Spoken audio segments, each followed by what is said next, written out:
Hello and welcome to SpyHards podcast. I'm Agent Scott, and usually I would be joined by the dulcet tones of Cam the Provocateur, but I've ejected him out of the DB5 this week and brought in a far more accomplished co-host. Joining me for the second time on the show, one half of the team behind the amazing book Some Kind of Hero, Mr. Ajay Chowdhury. Hello, sir. How are you? Hi, Scott. How are you? And hi, Cam in absentia. He can hear us in the edit. I'm sure it'll be fine. Yeah. But we have a very, very exciting episode for everyone to listen to today.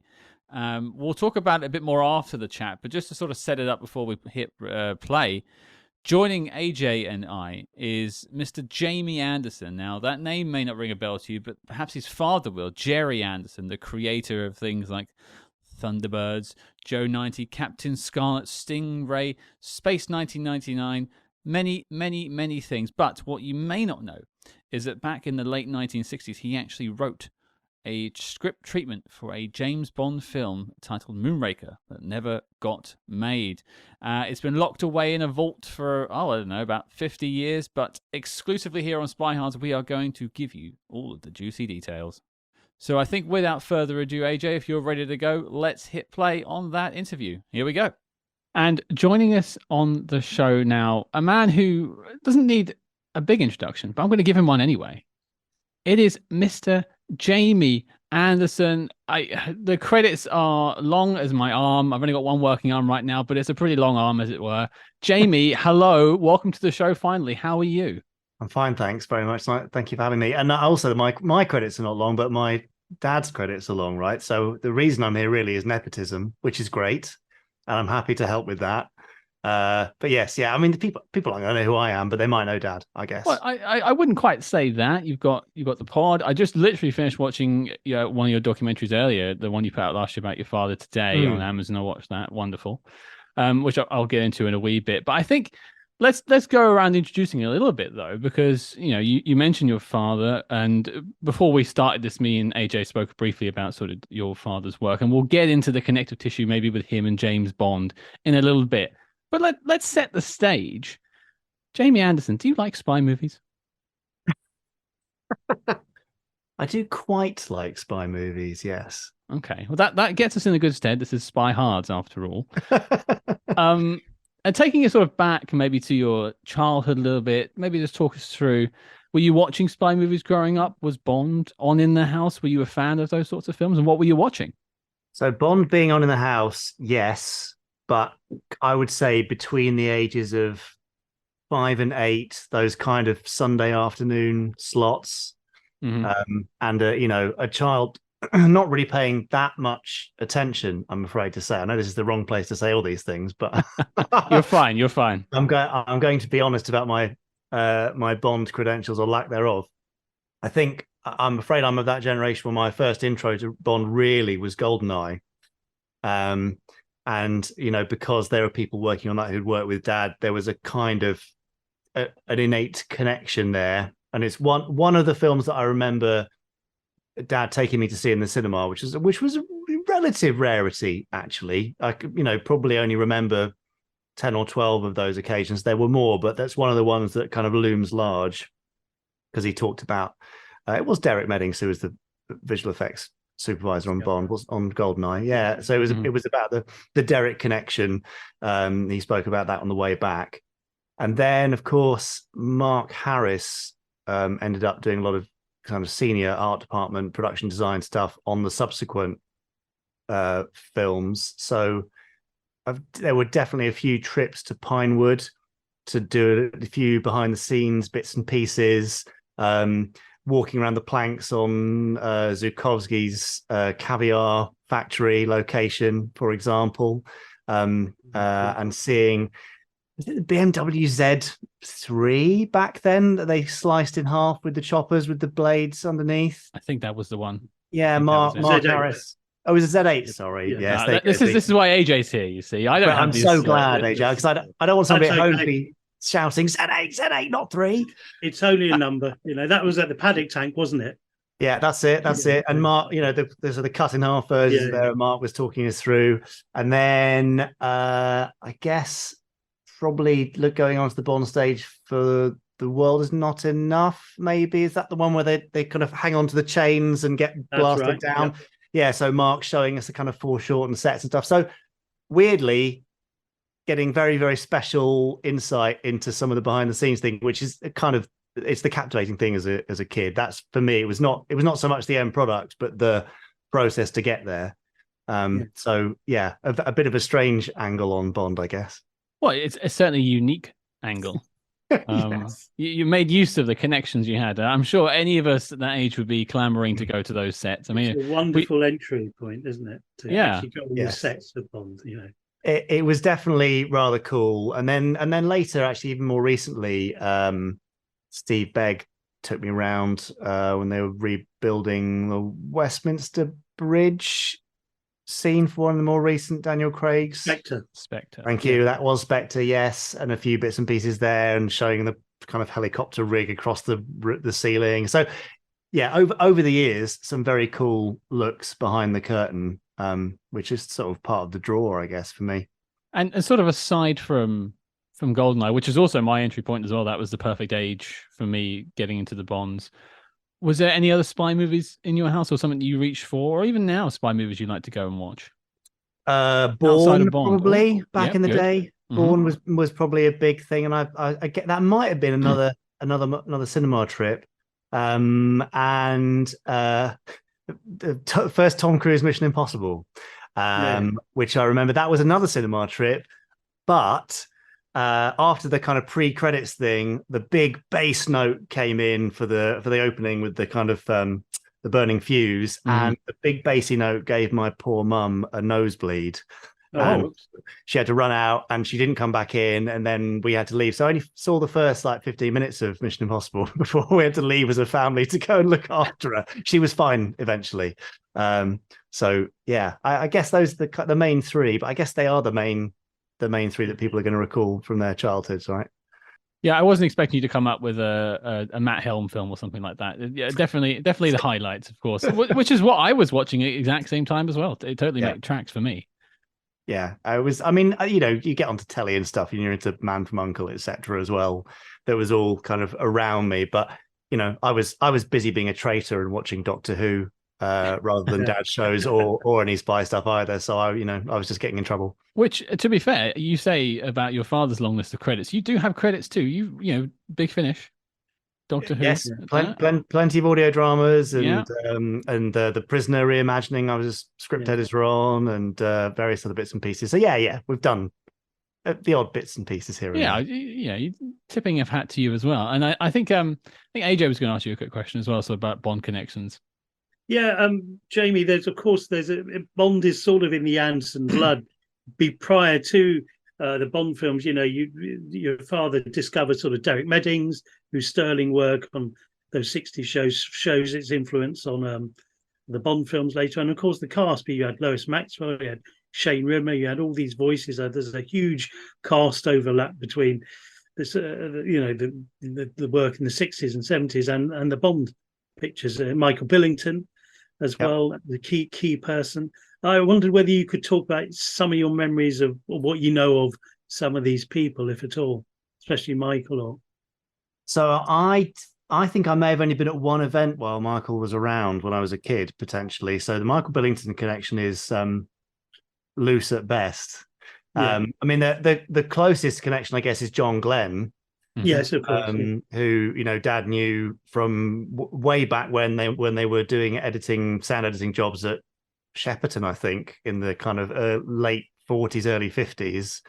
And then John, as I discovered interviewing him for our podcast, interviewed with Century 21 to direct on Thunderbirds, but was turned down and sent packing.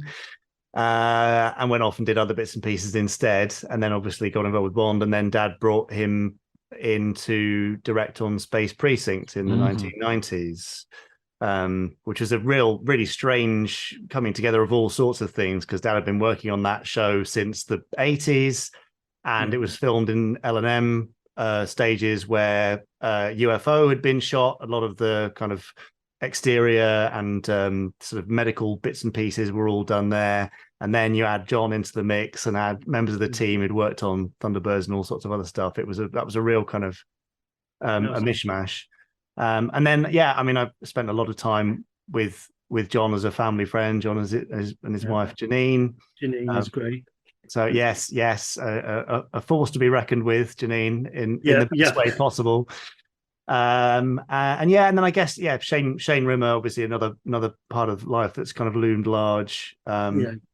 And spent lots of time with him at conventions. And it's amazing though that none of the crowd ever really showed off enormously about their list of credits, including Bond. They're all kind of nice, humble people who just enjoyed meeting fans, and if those fans had enjoyed them in, a couple of shots in a Bond movie or as a voice of a hero puppet character in Thunderbirds, they were just, not nice and happy to know that their work had created joy elsewhere. There was Alan Hume as well, the director of photography, who worked a lot on Anderson and did the first 3 John Glenn Bond films, and I mean they just keep going on, and even Richard Gregory, who did a few bits and pieces, and I think it might have been on Spectre, did a huge exterior build that was going to be blown up, was filmed and then was never used in the film eventually. So I'm sure there's little connections all over the place, because so many people in the effects industry certainly cut their teeth working for Dad. Steve Begg started on Terrorhawks, I think, didn't he? Yeah, exactly. Can you talk to us a bit about Steve Begg? So Steve is brilliant and incredibly creative and dedicated to his art. And I'm pretty sure he met Dad at an exhibition in Blackpool and had, a reel of film that he wanted to show him and showed him that something there. And then he ended up getting invited down to work on Terrorhawks. And they then had, pretty good working relationship for the rest of Dad's career, really. And I've worked more with Steve recently, but he's a lifetime Scottish BAFTA winner, and has obviously had a huge impact. And he's one of those great people who knows the practical and the digital so well, and just how to combine them. But I'd like to think that, again, getting this chance to kind of school himself on an Anderson production in those early days was the catalyst for him then, becoming the fantastic visual effects guy that he is now. I think that's fair to say. And Steve's so enthusiastic still, and really loved his time with the Meddings company and things like that. So I think your father's work inspired lots of this current generation of work, people that do work. So that's great. Yeah. I was listening to you just talk about Space Precinct, and I think the 90s just hit me with a wave of nostalgia there. I was just swept back to I think ITV or maybe BBC at the time, and just watching BBC. It should be BBC. And is my memory serving? Wasn't Mariam Darbo on that for an episode or two? You could be right. She was on something to France, and I don't know if it was that, but I think there's. We'll figure this one out off air. I'm generally curious now, because that's a very strange John Glenn connection there as well. Obviously, working with him before in The Living Daylights, the former guest on the show. But we haven't really spoken about it too much, Jamie. But there is a reason that we're here to talk today. Oh, it's there. Were you short of guests? Well, yeah, we were running out of. We're a bit bored. Tapped you up. No, okay. So there is a script, a screenplay, a treatment out there from your father for a Bond film that was done in the late 60s, from what I can tell from the books and the research I've read. Yep. And I think I was tagged in a tweet on Twitter last year, and you lovingly replied with a little picture of a little book that you just showed me, which I'll ask you just to look at that. That's a screen grab right there. Look at that, cheeky. There's love. And I thought, well, let's have a chat about it, and we're finally here doing it. So I think what I want to do is somewhat turn the floor over to you, Jamie, in a way, and sort of talk to you about what you know about how this came to be, and then maybe if we can talk a little bit about its contents of this long forgotten treatment. Fine, okay. Well, I'll piece together what I can.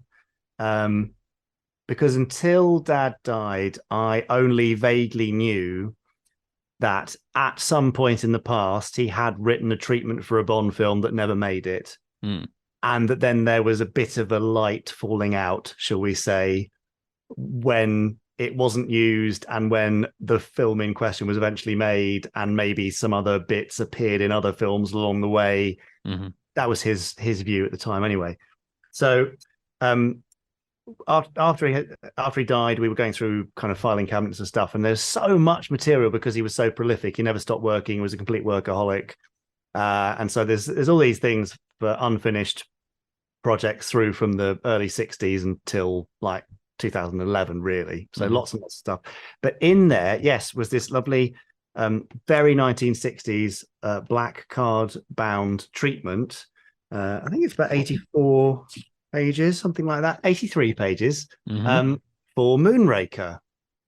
And yeah, I think your dating of it is correct, because on the front page of the treatment, it's credited to Century 21 Pictures, MGM Studios. So that's before MGM closed down and they moved over to Pinewood when they were shooting UFO. So I guess we can say this is probably around 1968. I think that tracks. I think, AJ, does that sound about right to you? Yeah. That certainly is in line with the timescale we've got. Yeah. So something around that. And, again, lots of the information around this is a little bit hazy, lost to time, lost to memory, and a kind of eroded and changed by memory. But as far as I know, Dad and one of his key writers, Tony Barwick, who was a long-time friend and collaborator, were approached by, it is Harry Saltzman, isn't it? I think. Is that right? That's right. So Harry approached them and basically said, look, we're looking into next Bond films, and you two are clearly prolific and great for adventure and love your work, and would you be interested in doing one? And so they gave Dad the book, the Fleming version, and said, okay, do us a treatment and we'll see what we can make happen. I think the view was that Century 21 could potentially produce or co-produce it. And I think Dad's aim was that he would produce and or direct it. So that was all very exciting. So they went off, and I'm sure I've read it in an interview and maybe even heard it in some archive tapes, that Dad was not that impressed with the book, felt it was not, could be a lot more exciting, and maybe felt a bit old at the time, even in 1968. And I mean, they were in their minds working in 2068 rather than 1968. So I can imagine how that would be. But anyway, Tony and Dad worked on this treatment, presented it back to Harry eventually. And as Dad told the story, again, as far as I can remember, and I'm very happy to be corrected by any listener who says I've heard otherwise, they gave it to Harry at like 6 p.m. one evening at the end of a workday, and thought, well, that's it. And then at like 10:30, 11 at night, Dad had an urgent call from Harry who wanted to speak to him. He said, I've read it and it's fantastic. This is absolutely the best thing. It's just wonderful. I'm gonna give it to Cubby, and we're gonna see if we can get this moving. And Dad was so enthused by this. He really thought, I've made it, we've cracked it, we're gonna do this. And then nothing, complete silence. And he chased up, didn't really hear anything. And then I don't know what the timeline is, and you can help me out here, between that point and the dissolution of the working relationship between Harry and Cubby. But either that was coming down the tracks or was happening there and then at the time this was being looked at. And at that point, the whole thing fell to bits. So what's the timeline for that? Well, it sort of tracks, but so Cubby and Harry sort of began their professional divorce in about 66, 67, and they informally alternated producing films. So your timeline, so Harry Saltzman is very much the main producer of Majesty's Secret Service, which is 68 to 69. Yep. Thereafter, Cubby Broccoli takes over for Diamonds Are Forever. But we'll go on to the details of the treatment later, but it tracks that some of those elements may have been considered for what was then the draft for Diamonds Are Forever. Yeah. So even though their eventual split came in 1975, the dissolution of Danjaq between Harry Saltzman, Cubby Buckley, Danjaq being the Swiss company that holds the copyright, not Eon Productions that makes the films in England. Yeah. So this tracks back. The dissolution had happened over a period of time, and it seems that Harry Saltzman sometimes made mercurial decisions and suggested things and got people involved that weren't supposed to be involved, and sort of vice versa. So this very much tracks into the mythology that we know of. Okay, right. Well, I'm glad that makes sense, and I haven't said something does. that's completely nonsensical to you. No. So as far as I know, at that point, then say around 1969, 70, Dad and Tony were busy working on UFO. Then Dad went off to produce the Protectors for Lou Grade, and they were doing other bits and pieces, and then working up to Space 1999. So it was a kind of busy period, and there were periods of downtime, but I think they just wrote it off. Then around the mid-late 1970s, something became contentious. And that is either that there are elements from Dad and Tony's Moonraker treatment that appeared in Diamonds Are Forever. Did you say? Was that? Well, I think it's The Spy Who Loved Me is the big bit. What became The Spy Who Loved Me. Spy Who Loved Me, thank you, fine. Or this is later when Moonraker was announced more formally. Maybe the tensions were building across that point. But somewhere around there, Dad got pretty peeved and thought, well, Tony and I went off and did all this lovely work, and it's not my fault you were having some professional hoo-ha and eventually a professional divorce. I did the work, and now either we're not being given the opportunity to make the film we wanted to make, or you've nicked bits. That was the kind of the view, potentially. So there was a bit of a bust up with Cubby. And as far as I know, they came to an agreement. Let's not have a big punch up over this. It's going to cost us all lots of money. Gerry, we appreciate the work you did. Here's a little bit of cash, for your trouble. And in return for that, you must forget this, walk away, and destroy all copies of your treatment. So money changed hands, but apparently he didn't destroy all copies of the treatment. Now, whether that was on purpose or not, I couldn't possibly say, and he's not here to answer. And so that is how we still had it, because it was in the back of a filing cabinet for all those years. But obviously, in his mind, well, that's done. But I think he must have been proud to some degree of having produced this document. Otherwise, he wouldn't have kept hold of it, because he wasn't a nostalgic man. He kept virtually nothing over the years that he didn't think that might be useful later on, or really, really, really meant something to him. I mean, he chucked out family albums of photographs of me as a kid happily, and yet he kept his Moonraker treatment. So what does that tell you? It says a few things for sure, but it's fascinating that he did keep it. And I think if I was in his shoes, I probably would have kept a copy as well, because even if it didn't happen and the film wasn't made, there was a point in time where he was part of that Bond family. And I think anyone who's making film or TV around that point in time would want to be part of that family, because especially late 60s, early 70s, that's Bond at the height of its Bondness almost, Connery becoming Lazenby, becoming Connery again, becoming Roger Moore. It's the height of it almost, until maybe when Pierce Brosnan steps into the role in 95, which we talked about GoldenEye before. Yeah. And so you found it. I found it. And then because of the history and, you're supposed to destroy all these things, I thought, I can't really do anything with it. And I didn't do anything with it until during lockdown, when I can't remember what sparked the idea. Actually, I think it may have been, I was chatting to an author friend, Andy Lane, who's done He's a very good writer. And there you go. Some good books on Bond. Yeah, all sorts of stuff. And he had been doing some work with the Fleming estate, and said to Corinne there, do you want to talk to them about it? So I had a quick chat with her, and she said, okay, but this is really outside of my area, because it's not one of Ian's books. That's right. It's very much something that would be in Eon's area, so go and talk to them. So I had a very nice chat. They were really unaware of it, because I guess, in the scheme of things, in the grand scheme for Cubby, certainly this was a kind of, a minor irritation. Please go away, have some money, forget it. And he was very much moving on. So they've had sight of it. I don't think they were terribly impressed by it, but it is a treatment from 1968. It's not going to compare to stuff now. And Barbara and David there just, said, fine that it exists. We don't really want to do anything with it. Yeah, if you want to talk to the Fleming estate, then fine. And that's kind of where it's ended.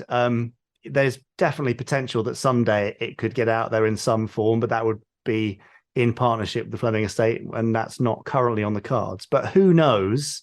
It's a nice bit of strange parallel universe film history, isn't it? Jamie, have you read it? I hadn't read it since 2014, right, until today. Okay, wow. Because I thought I really want to refresh my memory of this, because I had very, very small memories of elements of it.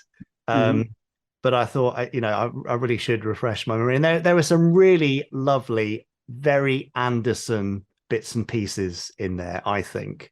And I don't know how many of those bits and pieces were from the book or from the film. I've done a bit of a check, and I think a lot of them are completely new inventions. Yeah. And it is significantly different. It might be suggested to push the need forward. If I read what we know about it, what's been published in the state of the art, so this is out there, and then we'll take it on. Maybe you could add some details for it. So I'll sort of set it up. In 1968 or late 60s when this was done, it was a Harry Saltzman sort of thing. One of the key things about this screenplay, we think it developed the idea of a supertanker as being a villain's base. And the idea for the then next Bond film was going to be Diamonds Are Forever. After Lazenby didn't quite cut it, they were going to go back to Goldfinger as the prime of the fleet. And the plot of Diamonds Are Forever was going to involve Goldfinger's twin brother. And it involved a laser weapon being launched on the hull of a supertanker. And we think these ideas may be emanated at some point from this draft. The adaptation was from the Ian Fleming novel Moonraker, which was a plot that has never really been filmed, that involved Sir Hugo Drax being a Nazi interloper in British society who cheats at bridge and is going to self-fund an independent nuclear deterrent called the Moonraker, and he's going to test fire it off the coast of Dover. And actually the weapon has a real nuclear warhead installed and is going to fire on London, therefore obliterating London, striking a blow for the Nazis. And Drax is actually funded by the Soviet Union. And that book is very parochial, set on the White Cliffs of Dover. Bond doesn't go anywhere else but England. And it's a novel. It's a hugely favourite book amongst Fleming fans. But as a film adaptation, compared to what the films were becoming by that stage, as Cubby Broccoli dismissed it, it's only about a piddling little rocket when he adapted Moonraker in 1978. So the story is that Gerry Anderson developed with Anthony Barwick a story that involved nuclear weapons, a Nordic fjord, and this supertanker, which would fire nuclear missiles at the superpowers, etc., etc. And Harry Saltzman bought it and didn't use it. And then later on, when The Spy Who Loved Me was developed as a film in 75, 76, elements of this may have found themselves in Spy Who Loved Me. The Spy Who Loved Me novel was adapted, but with a clause from the Ian Fleming estate that they could only use the title. For those who are unfamiliar with the novel, 1962's The Spy Who Loved Me is written from a female perspective, and James Bond only appears 2/3 of the way into it, and involves himself two gangsters who are basically brutalizing a woman left in a motel, and it's an insurance fraud job. And Bond appears by chance at the end and overcomes these villains, and he is the Spy Who Loved Me in the story, written from the perspective of Vivian Michel. In the original novel, Fleming actually gives her a co-author credit. So that will explain why the Spy Who Loved Me novel was never to be adapted, and therefore Cubby Broccoli hired a multitude of screenwriters, including John Landis, Sterling Siffilant, Anthony Barwick, and it would seem that elements of this pre-existing treatment could have migrated their way into what became The Spy Who Loved Me, which is the film that features the supertanker as the villain's base, etc., etc. So that's speculation we have of the state of the art. But none of us, Jamie, none of us have read what you've read or know about it. So anything further than that, a villain's name, a location, the Bond girl, anything further than that will push this story forward, whether you reveal anything or not. Okay, yeah. So there are definitely some elements there that do appear. The supertanker is certainly part of it. So in this version, Drax is a wheelchair-bound villain with long red hair, enormous mutton chops, and a big moustache. And yes, had that history of being involved with the V2 rocket. Yeah, but is also developing Moonraker for the UK government. The base is accessed via an incomplete channel tunnel. And is 300 feet beneath the channel. In this case, the nuclear warhead, which is attached to Moonraker, it's a bit of a weird one. It's a kind of forcing global nuclear disarmament option. So it's not to be used against any particular nation. The idea here is that the Moonraker device is put into orbit around the moon. And should any nation ever use nuclear deployment, this thing will redeploy itself back against the Earth and destroy the entire planet. So the whole idea is, it's mutually assured destruction for real, but independently controlled. So it's once it's launched, it's got its own detection systems. Nobody can influence it, and that's the plan.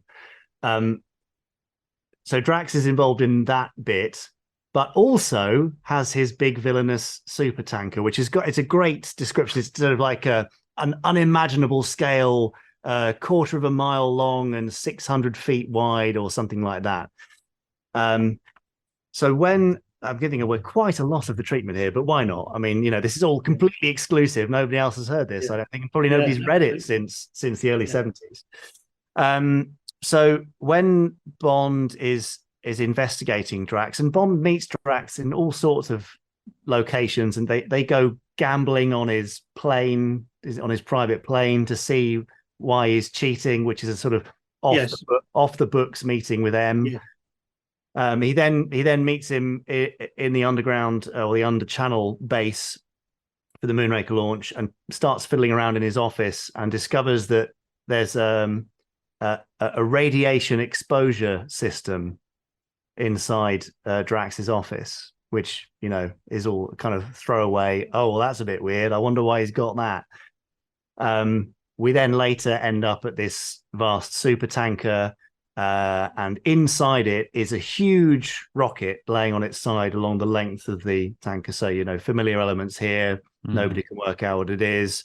There's a bit of to and fro with Bond and some dolphins with landmines or undersea mines strapped to their backs that give chase to Bond in a one-man sub.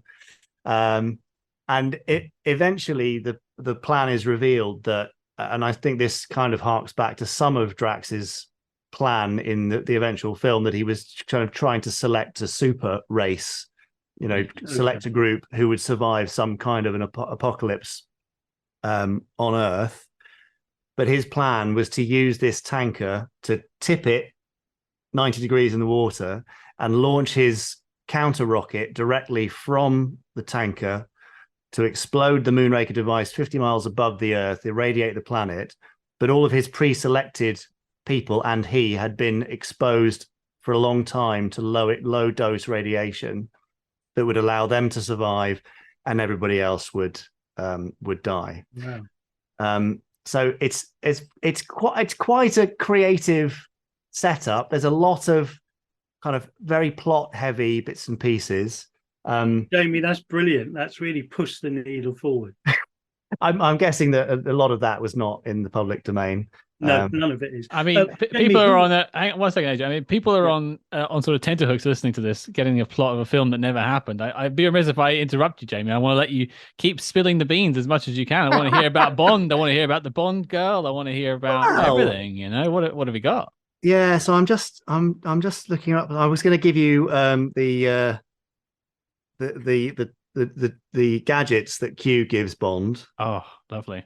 So we've got the torpedo-shaped one-man submarine capable of 30 knots and a range of 200 miles, fitted with remote-controlled guidance systems and autopilot. Obviously, of course. What else? A watch on one side, a skin diver's depth meter. Q turns it over, and we see a normal watch with one refinement. Press a small button, and the glass flips open. Aim and count to 3. The minute hand is a dart impregnated with a drug capable of stunning a man in 10 seconds. Accurate up to 5 yards. It's the details. It's the details. It is, and an exploding lighter, which is used later on. Now, the Bond girl in this, there are several, which don't. There's not. I don't think there is actually one standout one unless you go to the end. Gala Brand, I think is the name. That's right. Yeah, that's the girl from Moonraker, the novel. Okay, there you go. So that's consistent. There are various other attempts, and in fact, the first girl who tries to make an approach to Mr. Bond gets ejected out of Drax's aircraft for threatening to write a note to him or something like that. There's a great. Do you have her name? Do you have any of the other Bond girl names? Oh, they're mostly referred to as girl or guard, I think. Oh, okay. I'm hoping some classic pornographic Bond names. No, I don't think there's anything pornographic in the names here, honestly. No, they're generally referred to as there's a whole scene of some of the girls on the ship going for a swim and then coming up to see him, which is interesting. Definitely the late 60s here, folks. Yeah, absolutely. And there's a great moment as well with Drax's kind of number 2 who fails to capture Bond and then is killed by they're sitting in inflatable chairs and Drax presses a feature on his desk, a little Cupid statue, and it fires an arrow at the inflatable chair, which bursts and is full of a lethal gas, and this guy is done away with that way. I mean, there are definitely easier ways to polish off your failing employee. And Drax also, at the start of this story, he's running a kind of an interview process, shall we say, for a bodyguard. And he has 5 guys all fight against one another. And he ends up selecting Gromo. Gromo? Is that does that mean anything? That's new to me. That's brilliant. Brilliant. Gromo. Okay, so Gromo's thing is he's tiny. But he basically catapults ball bearings at people to do them in. Okay, brilliant. That's wonderful. Yeah. So Gromo the ball bearing assassin. That's new. Okay, well that's good. I wasn't sure if that appeared somewhere else. No. There's a very dark pre-titles assassination of a guy called Marchetti. Right.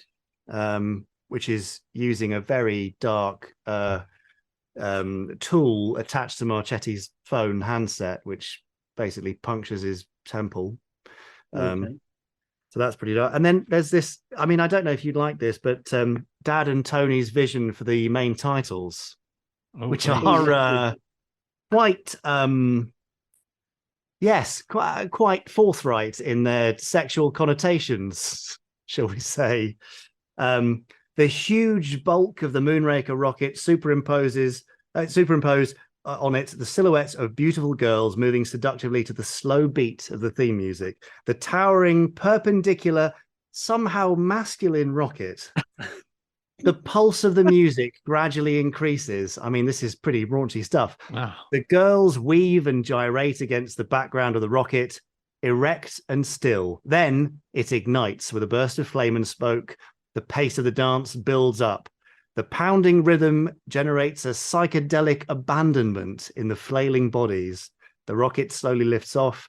the awesome feeling of its tremendous thrusting power. The dance becomes a frenzy. The music reaches its climax as the rocket surges up. The girls fall away, exhausted. Wow. I mean, nothing if restrained. I'd Round say. of applause, Jamie. Quite a Call retelling. John there. Barry and Don Black. Let's set it to me. Let's go. Let's get it done. That would be quite interesting, wouldn't it? But I mean, it's not a kind of throwaway treatment. Oh, we'll just do a 2-pager. There's a huge amount that has gone into it. I think there's after it feels like everything has been solved, there's a second Drax threat after all this as well. Excuse my dogs if you can hear them barking in the background. They just want to be involved with everything. They really like the treatment too, to be fair. Yeah, they're massive Bond fans. So they think that Drax has been killed or done away with, and he reappears at Moonraker HQ and essentially says, well, I thought this might happen, and this is the link to a future Anderson production. So I always installed this failsafe device. And now, unless the world's governments give in to my demands, whatever they were, I'm going to detonate it where it is around the moon and blow the moon out of Earth's orbit. Oh, wow. Which, must have been on their minds, and I guess later became Space 1999's conceit, right? Yeah. And of course, they defeat Drax and flood the Moonraker base by the Channel Tunnel, and all is well, and everything's fine. How interesting. Sorry, what locations are there in the movie? Is it mainly around the UK, or do we go exotic? No, we start off in Brazil, which is where this initial assassination occurs. Marchetti. Yeah, and then we leave Brazil, and we don't really go back there. Lots of UK locations. It's all earthbound. Drax has made his money through oil. He's an oil kind of industrialist, and so some of his work happens at this an oil refinery in the Caribbean. Okay. But for the most part, then it's M and Bond go to London International Airport, which is a very Anderson vision of the future. Yeah. There's one international airport to get on Drax's jet to go off and play whatever they're playing. And in fact, it says very specifically that M and Bond return from their off the books mission £7,500 poorer, which M is going to have to cover up because this is not an official mission. Okay. So I thought that was kind of fun. It's and then it's then the Dover Road. I mean, they're very parochial locations, many of them. Which was that road?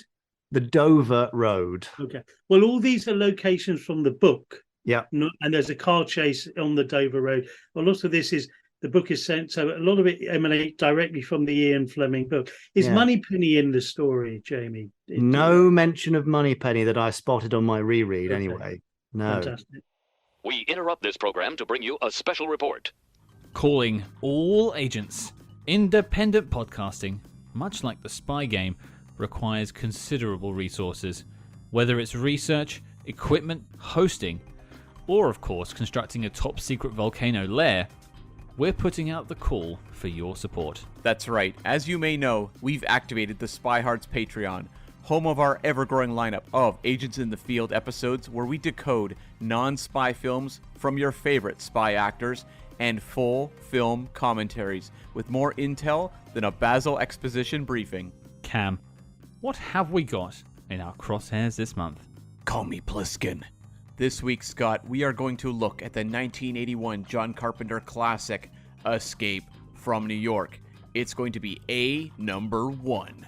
And if that sounds delicious, then become a true SpyHard today and join the circus at patreon.com/SpyHards. But before this message self-destructs, Cam, resume the spy jinx.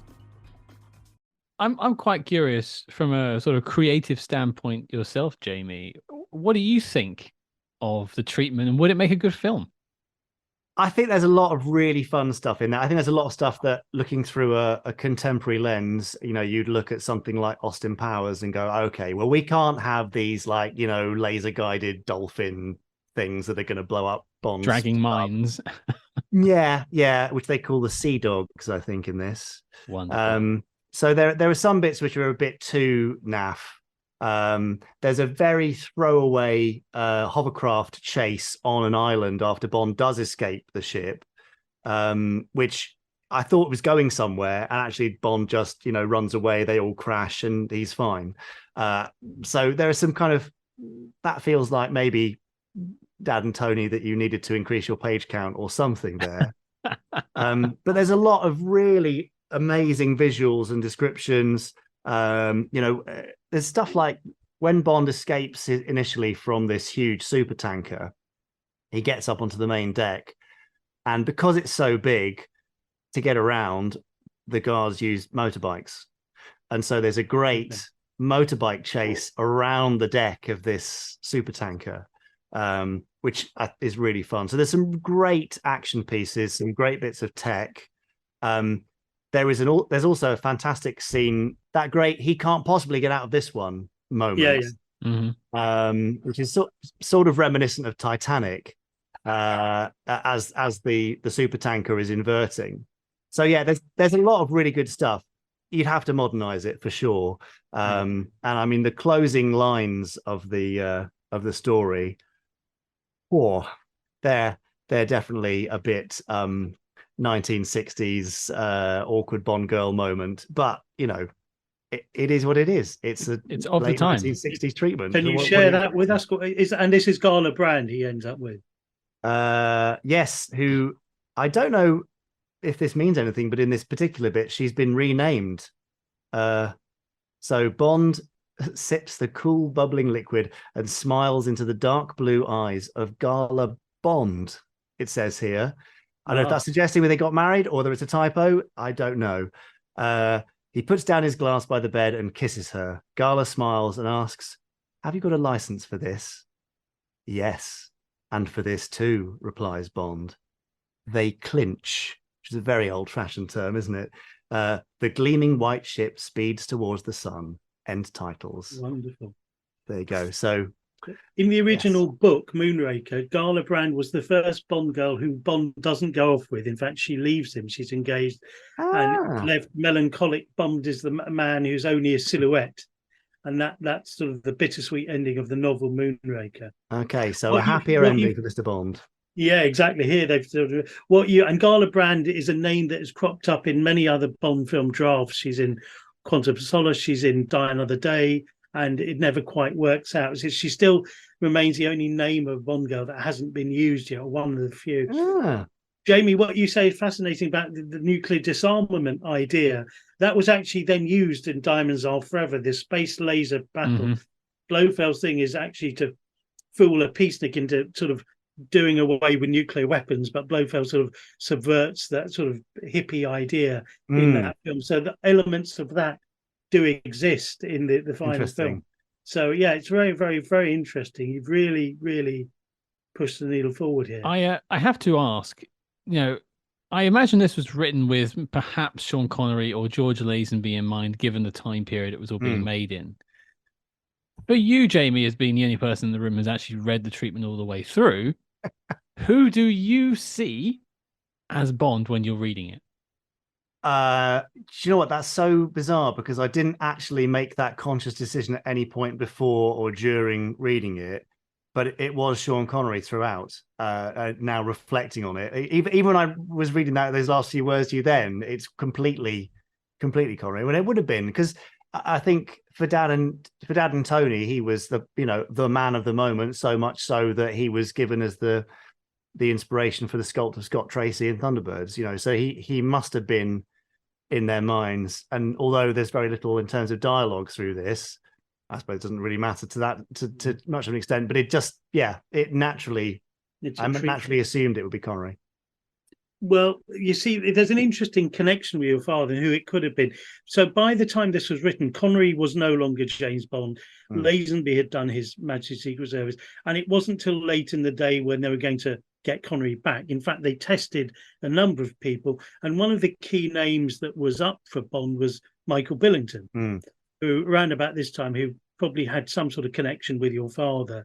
And there were lots of other names in there, but Michael Billington goes on to play Sergei in The Spy Loved Me, Anya Amasova's partner, known as a stalwart of a lot of your father's productions, and was close to members of the Broccoli families we know. So, just having done our 800-page book on this subject, Some Kind of Hero, the remarkable story of the James Bond films, which I wrote with Matthew Field, we've covered a lot of this ground, but this area here remains opaque as to how this fits in. So I strongly said this was probably written for a new Bond. Could well have been somebody like, especially your father was aiming to direct it, some new, fresh-faced, late 60s face, like Michael Billington, who came close, he says in interviews, to being James Bond a number of times.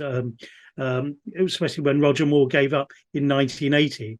Michael Billington claims to have had a full costume test and flown out to Corfu ready to assume the role. So it could well be that your father's involvement could have coincided with a new, updated casting of it. But yeah, it could have been written with Connery in mind. But by that stage, no one could have foreseen Connery would come back, and then only for one picture. Yeah, I mean the Michael Billington connection clearly. When he got then is in UFO. I know around the time again they were writing this and they were planning UFO, that they were doing screen tests for various UFO girls, and I think Michael Billington at that stage. So whether he was in the mix according to Harry, maybe already, maybe there was there were a few they were listing, or maybe the other way around. They'd been screen testing with Michael Billington and he was suggested in conversation. I guess we won't know, but it certainly fits timeline wise that he could have been at least vaguely in mind or brought into mind by the whole process and working together. Just at the time, it seems Connery would be less likely to have been the new Bond. And this screenplay fits into the sort of ethos that whenever they're writing a new film for potential new Bond, they had to have it very exciting and entertaining, whoever was going to play James Bond. And this certainly fits into that. You had me at dolphins dragging mines. That's all I need. The dolphins dragging mines, but I just want to make a point. That's not as silly as it seems, because there was real life CIA testing on that at the time. There was that film, the George C. Scott picture, The Day of the Dolphin. So that and I believe that dolphins were involved in some sort of, then the aquatic domain of Stromberg in The Spy Loved Me sort of seems to coincide with this story idea as well. Again, these coincidental things. Being a media lawyer, showbiz lawyer myself, I could understand totally what. Firstly, it's perfectly fine for your dad to retain one copy for himself.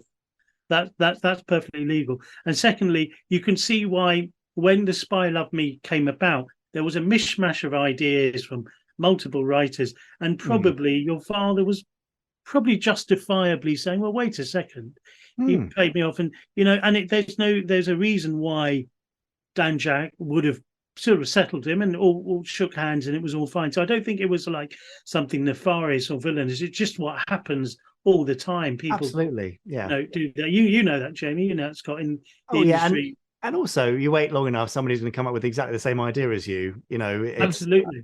Ideas aren't actually that valuable until they are realized or crystallized. So, well, I suppose if this is perhaps the first time and perhaps the only time this has ever really spoken about this script, I want to give Jamie another chance to. Is there anything else that jumps out to you in there that you wanted to get out and talk about? Any scenes that jump out to you in particular, moments, lines that you still chuckle about when you think about anything like that?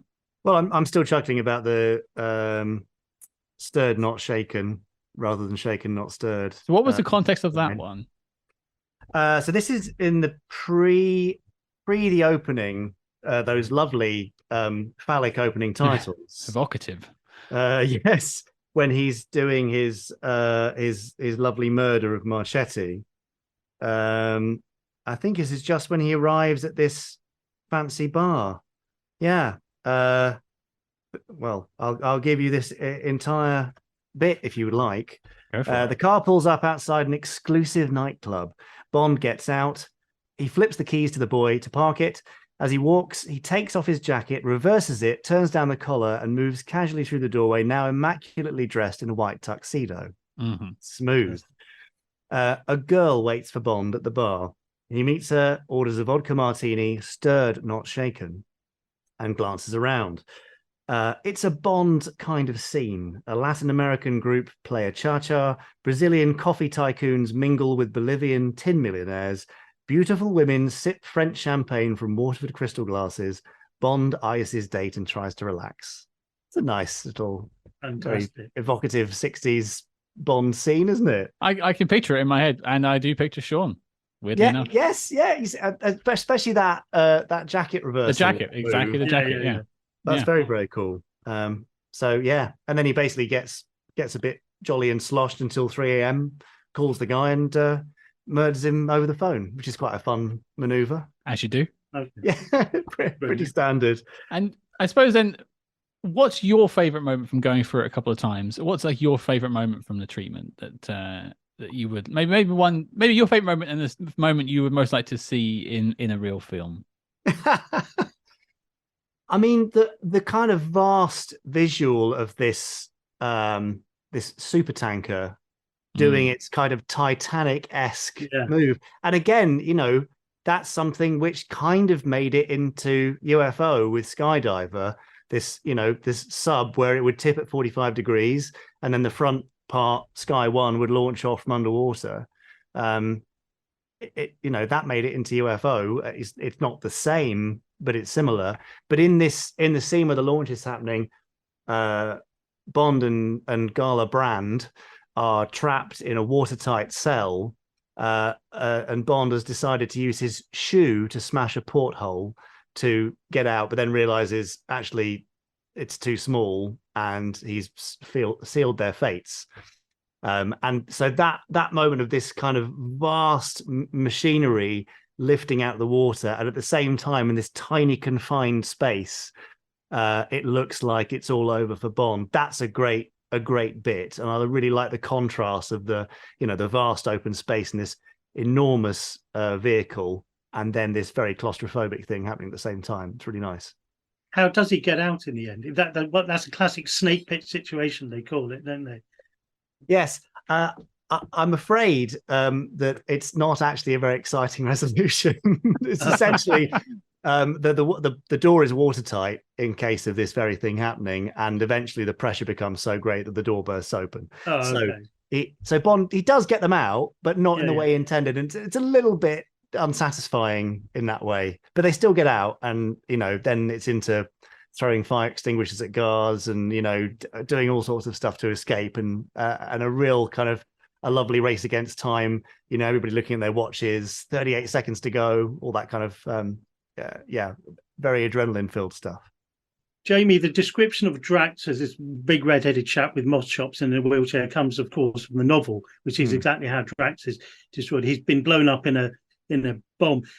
Are there any cars or special vehicles Bond drives? Does he have any sort of Aston Martin-y type? He drives the Aston on this race along the Dover Road. Oh, okay. Yeah, early morning, Bond's Aston Martin snarls its way through the light traffic out of the clear way of the main Dover Road. And then a black Mercedes gives chase, and he does some very Bond stuff to ditch it.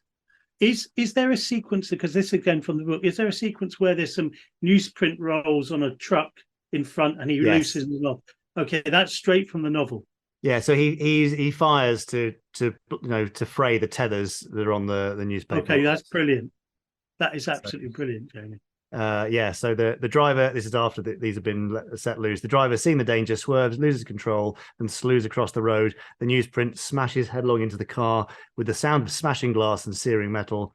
Then it explodes as the gas tank goes up. Obviously, every crash thing in an Anderson show has to go up like it's loaded with 20,000 tons of TNT. Is the henchman called Krebs at all? Yes, so the guy who ends up being gassed by the deflating inflatable chair is Kreb. Yeah. Okay, right. Terrific. That's all again from the Fleming novel. Yeah. I can hear thousands of people listening to this going, I want the whole thing. Just get Jamie to narrate it. I don't.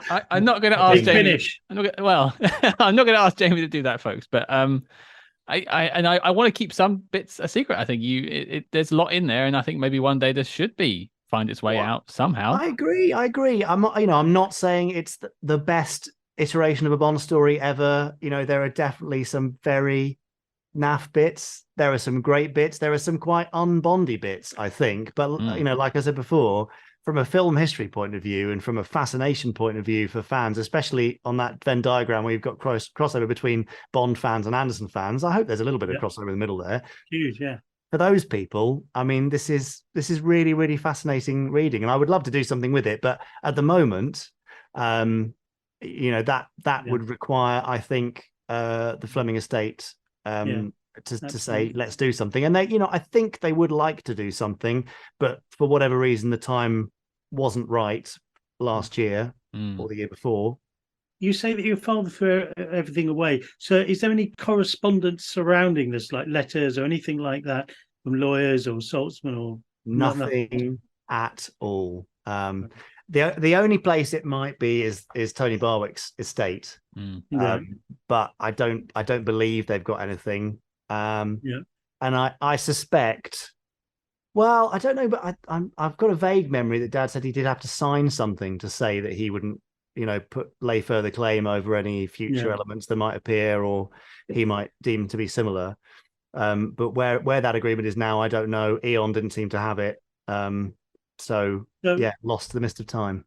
Tony Barwick and Kerry Bates, who wrote a lot with your dad, they then wrote separate treatments for what became the Spy Love Me, including triplet villains, albinos called tic-tac-toe.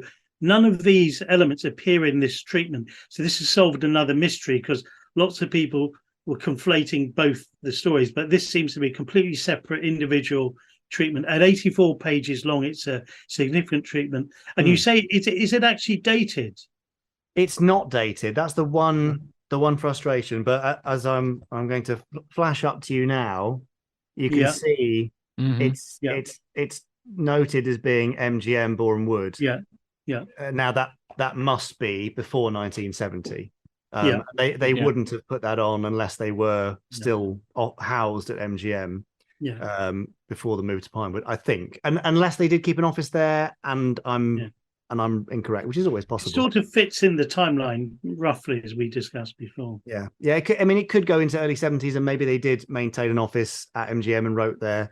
But certainly I think you can probably pinpoint it to 68 to 71 latest, if that still fits. It definitely fits.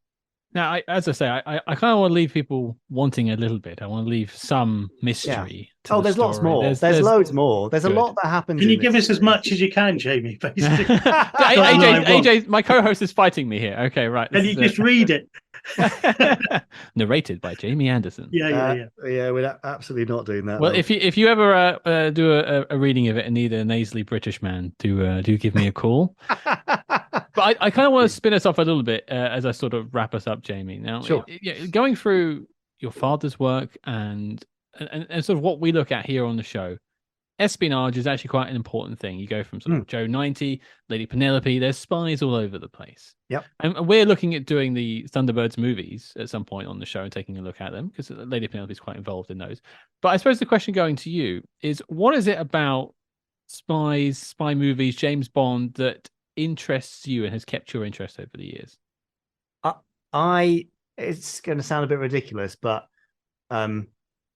even as a kid, something like hide and seek was almost overwhelmingly adrenaline pumpingly exciting. And it sounds so weird now in the context of what kind of modern entertainment and that kind of thing, but I think there's an element of that bleeds into it when you see entertainment that's related to the kind of espionage or spy genre. That the thrill of going undetected from the powers that be, and winning out in that way, I think is really, really great. It then feeds into the kind of childhood pretending creativity, maintaining a cover or whatever, pretending to be a character.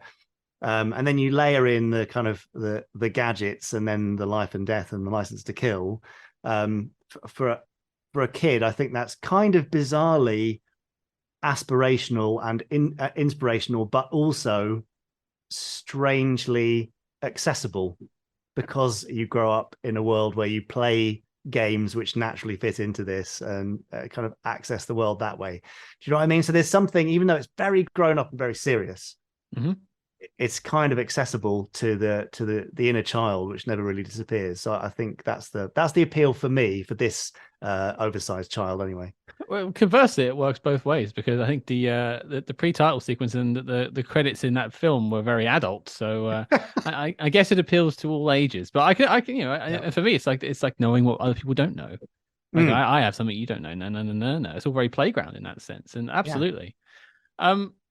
I have a final question that I ask everyone that's been on the show, and I'm saving that for just a minute. But I want to say a couple of things first. Firstly, congratulations.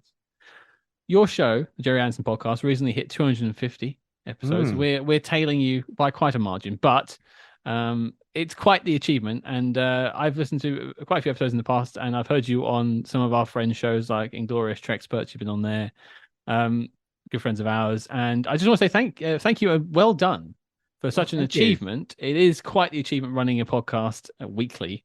So well done. It is. That's very kind. Thank you very much. Well, it's been fun, and obviously without Richard and Chris, my co-hosts, and Laura and Ben doing the editing and producing, then there wouldn't be a podcast. Because I remember the days when I used to edit it every Saturday morning, and I used to absolutely dread it. So I'm very grateful that everybody else shucks in as well for that. What's that like, having editors? I've not quite managed that yet. It's honestly like life-changing, Scott. I highly recommend it. I mean, it gave me my Saturday mornings back to do other work. And I actually watched in preparation a documentary you produced. It came out last year, Gerry Anderson, A Life Uncharted, and that's over on Amazon Prime. I think you can get it in other places at the world at the moment. You have to pay for it on there, but I just think a really wonderful documentary. I think well done on helping put that together. It was very well made. Thank you very much. It was a very emotional, warts and all story. Which is appreciated to hear, because you tend to hear sort of these glossier versions of events, and I think you do warts and all. Absolutely. Yeah, but hopefully balanced. This is certainly not a character assassination of my own father. It's just here's a very complicated man. We're all very human. And as he says himself in the final words of the film, the story of a very human being. Quite. I just wanted to share a quick story just with you before I ask you that final question. And that is, I was almost hit by an ambulance as a kid. And this is a true story. And I woke up on the pavement.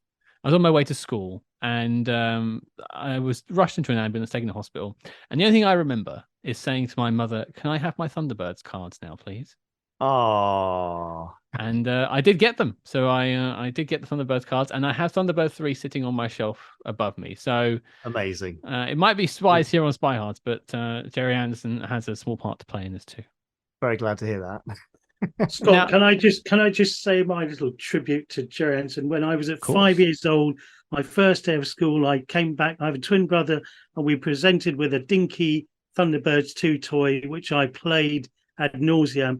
And years later, when I found myself walking around the corridors of Pinewood, working in a legal capacity, I met your dad a few times at meetings and with various other people, and was hugely inspired by him, because his work, structures our imaginations, I think, especially for schoolboys of a certain age in the UK. Your father's work still influences us, from Captain Scarlet to Joe 90 to Thunderbirds through to Space 1999 and things before. And as you say, his work birthed a whole bunch of technicians in various capacities. So on behalf of us fans and your continuing work, Big Finish is a great company, and Doctor Who is a equally great British Bond franchise. So any contribution you've done is great. So I just wanted to shove my tuppence worth in there. Well, thank you. I wish I could come again now to leave with so many lovely compliments. Thanks. Well, don't worry. We've got two Thunderbirds films to look at. You might have to come and bring some insight at some point along the way. But okay, so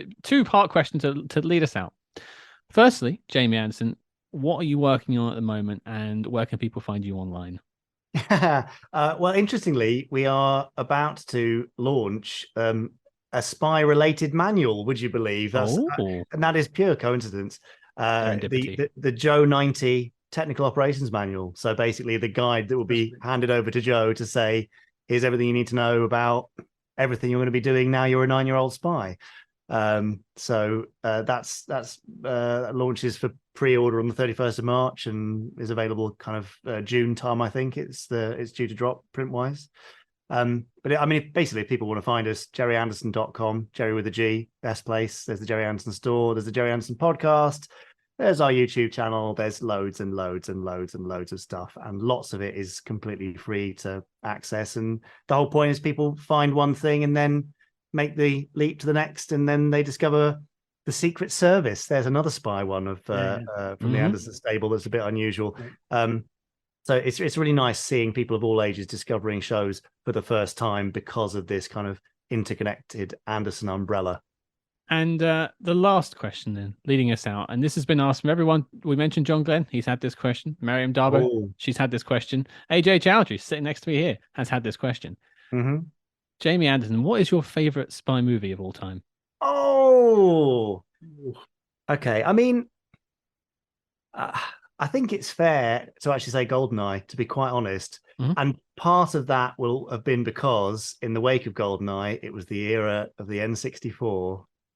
Yes. And playing GoldenEye relentlessly to the point where it's recently made a bit of a resurgence on TikTok with, teenagers playing this N64 game. Yes. And the music and the kind of rubbish visuals being so nostalgic for me. I think that just goes to show that GoldenEye has somehow kept a really solid place in my heart above all other spy movies.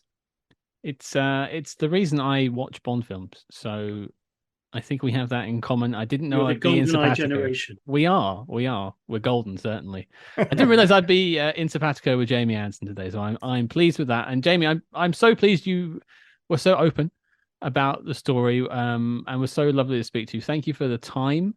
It's been absolutely FAB talking with you. Oh, you ruined it there. I did. Huge thank you, Jamie. You really pushed the needle forward on this Bond story, and the historians and Bond scholars and film historians, we're really privileged to hear this from you. Pleasure. And thank you, Scott, for making this work. It's great journalism, and once again from SpyHards podcast. Well, thank you, Scott. And there's more to come. I'd love for more of the story to be told. So let's hope that information comes out eventually. And I will keep pestering very politely the Fleming estate until it does. Well, the worst case is always a part 2 of this podcast. So hey ho. But Jamie, again, it's been wonderful. Thank you for the time. Thank you. There you go, folks. That was our chat with Mr. Jamie Anderson. I want to thank Jamie for taking the time to talk with us all about this wonderful script treatment that I want to get into in a minute. But I want to say thank you also to the team at the Gerry Anderson podcast and Jamie's assistant, Ben Page, as well, who have all been crucial in putting this all together. Thank you all for your help. AJ, what a find. Well, I'm blown away. Jamie was incredibly generous to share those details with us. It would have been Bond with no strings attached, and I think that what he's given is really pushed the information forward.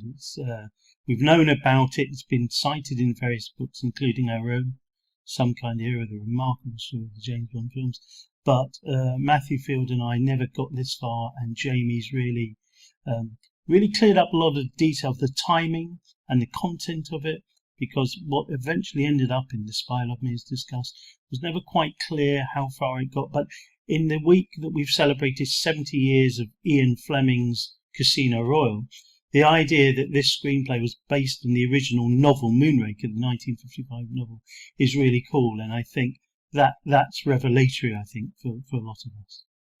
I think it's rather serendipitous time to bring this interview out as well, because not only was it the 70th anniversary of Casino Royale, the book, coming out, but it was also Gerry Anderson's birthday last week as well. It coincides beautifully, a celebration of both Fleming's work and Anderson's work here on SpyHards. And I think one thing that's interesting to point out, as you mentioned, sort of it's been a gap in the research for Bond. And you would think that James Bond has been something that has been taken apart over the years and every little secret has been found.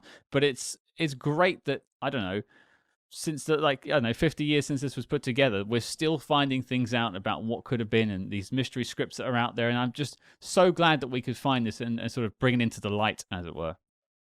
Bond is the gift that keeps giving. They've just uncovered a range of screenplays that were bought and developed by the Rank organisation, one of which would have been Moonraker in about the late 50s. And this thing seems to, again, be, something that we've all been it was treasure we didn't even know existed, because until now, we thought all copies of the screenplay had gone or been destroyed and missing. But the fact that Jamie only discovered recently as well, that's another bonus. So, yeah, I think luck and charm have shone upon SpyHards podcast, as always.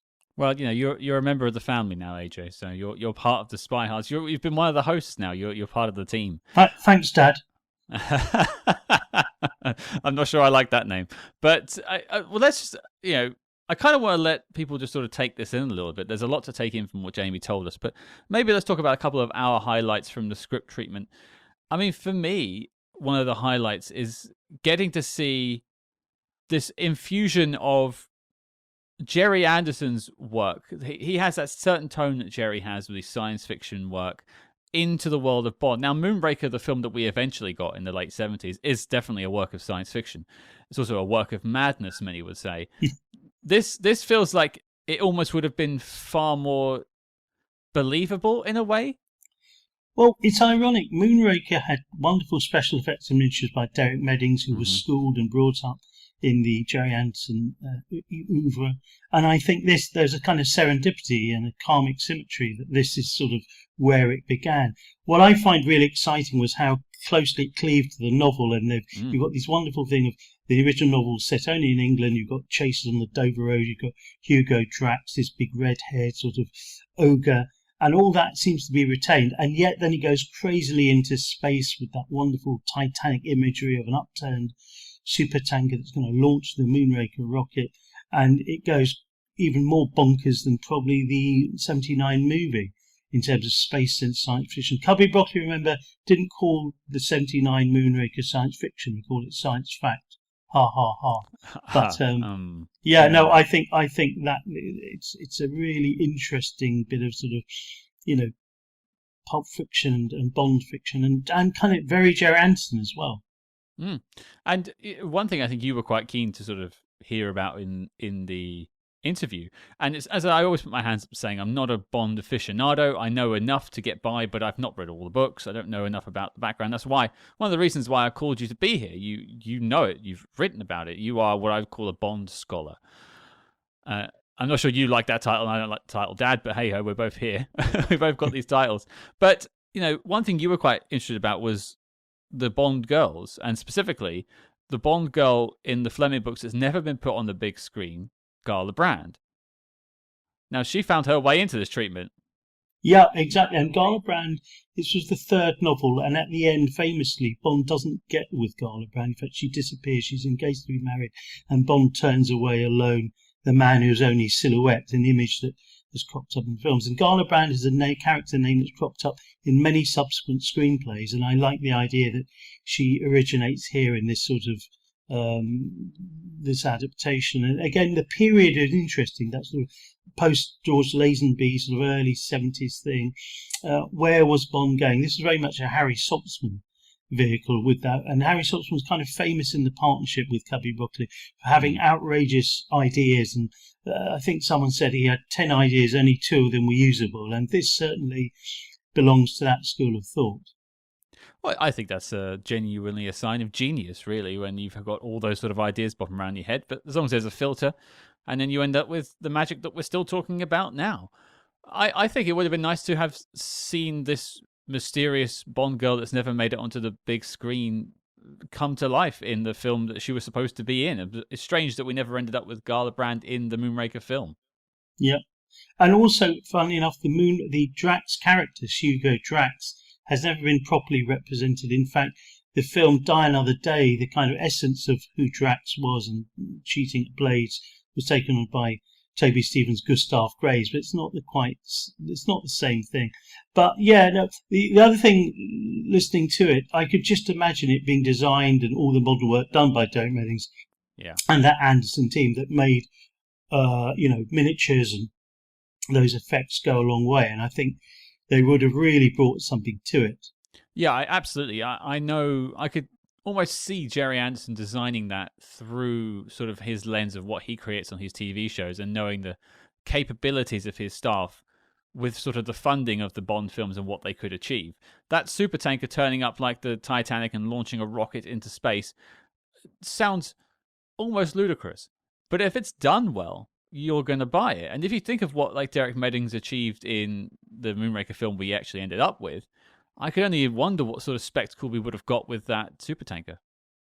Yeah, I mean, I think it would have been groundbreaking. I've always sort of slightly resented the fact that the Moonraker film is sort of seen as a Star Wars ripoff. I see it as they tried to be quite realistic, and it's much more owes a lot more to the effects and realism of 2001, if that's not being too pretentious. And I think had they done this, they would have treated it relatively seriously. You know, treated well as seriously as you can have a supertanker that fires a rocket and blast the moon into out of Earth orbit, you know, as seriously as you can take that.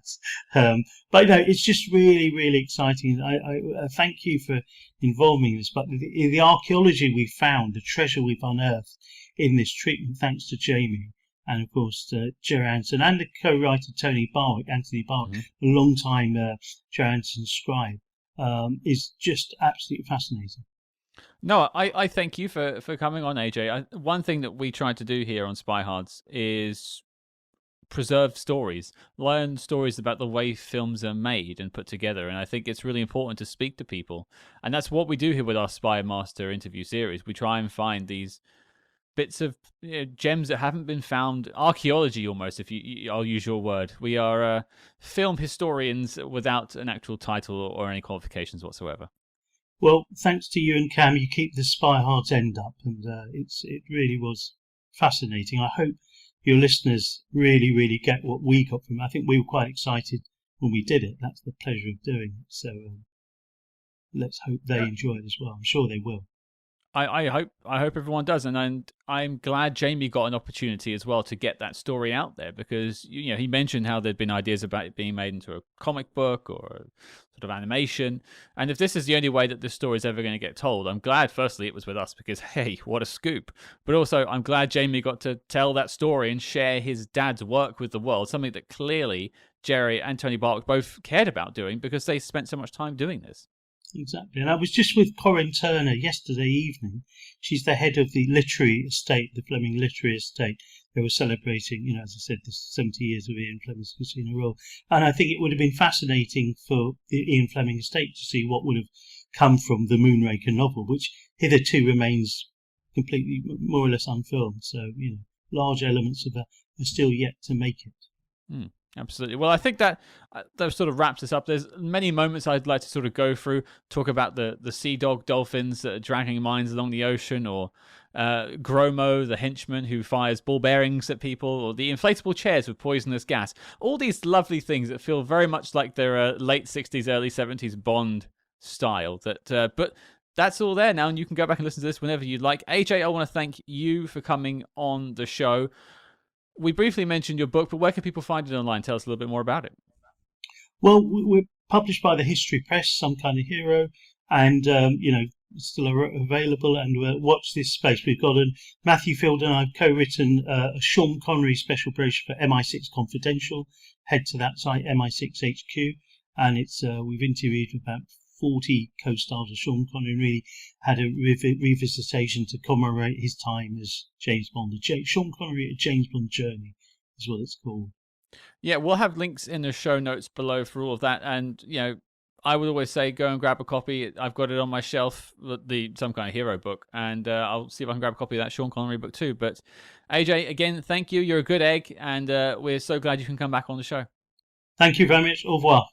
Well, there you go, folks. That was our chat with Mr. Jamie Anderson. Now, stay tuned this week, fans of the Russia House or fans of John le Carré. We actually have an interview with the director of 1990s The Russia House, Mr. Fred Skepsey, on the show to talk all about working with Sean Connery, another Bond connection there, along with Michelle Pfeiffer, Ken Russell, all sorts of names in that film. A wonderful film. Check that out. And then next week on the show, we're changing up a little bit here. We're heading back to 1972 to take a look at Charles Bronson's The Mechanic. A bit of a different film, spy adjacent, I would say. But there you go. Your mission, should you choose to accept it, is to check out the Mechanic next week and join us on the show. If you like what you heard on this interview, please consider leaving us a 5-star review wherever you get your podcasts. And do not forget to follow us discreetly on social media at SpyHards. That's SpyHards on Facebook, Twitter, and Instagram. But until next week, listeners, SpyHards are go.